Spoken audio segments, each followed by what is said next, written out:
ফিরলেন এসএসসি আন্দোলনকারী চিন্ময় মণ্ডল। দ্বিতীয় তালিকায় তার নাম রয়েছে, তাই স্কুলে ফিরেছেন চিন্ময় মণ্ডল। এসএসসি আন্দোলনের অন্যতম মুখ চিন্ময় মণ্ডল। আর যাদের নাম নেই তাদের জন্য উদ্বেগ প্রকাশ চিন্ময়ের।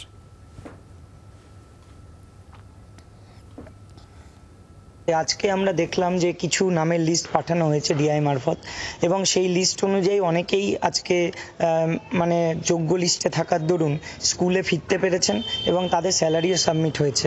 আমিও তার মধ্যে একজন যার নাম এসেছে এবং আমার স্যালারিও সাবমিট হয়েছে। এখনও দেখা যাচ্ছে দ্বিতীয় লিস্টের পরেও কিছু যোগ্য শিক্ষক শিক্ষিকা তাদের নাম বাদ থেকে গেল, তাহলে তাদের কি হবে? এখন তো বোর্ডের হাতে আছে, বোর্ড জানে আমরা কে কোন স্কুলে চাকরি করছি, স্যালারি পাচ্ছি। তাহলে বোর্ড আর এসএসসি মিলে এই রেক্টিফিকেশনটা করুক। প্রথম লিস্টেই একজন সহশিক্ষিকা রিমি মণ্ডল উনি জয়েন করেছেন। আমাদের সবথেকে হচ্ছে যে চিন্ময় মণ্ডল এবং রিমি মণ্ডল এবং চিন্ময় মণ্ডল এমন একজন সহশিক্ষক যে আমাদের বিদ্যালয়ে এই সহশিক্ষককে পেয়ে আমরা খুব উপকৃত।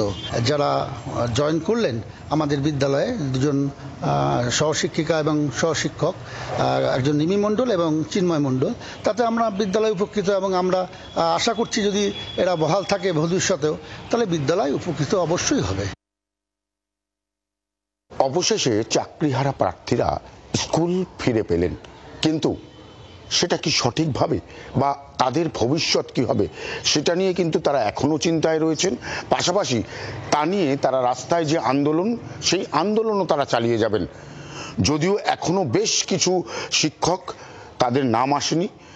চিন্ময় মণ্ডল, তার নাম এসছে, তিনি হালিশহর আদর্শ বিদ্যালয়ের তিনি শিক্ষক, তিনি বহাল হয়েছেন, এখানে এসছেন স্কুলে। এই যে আন্দোলন তারা যে করছেন, এই আন্দোলন যেহেতু ছুটি পড়ে যাচ্ছে, সেই আন্দোলন কিন্তু তারা রাস্তায় চালিয়ে যাবেন এবং রাজ্য সরকারের উপর তাদের আস্থা রয়েছে।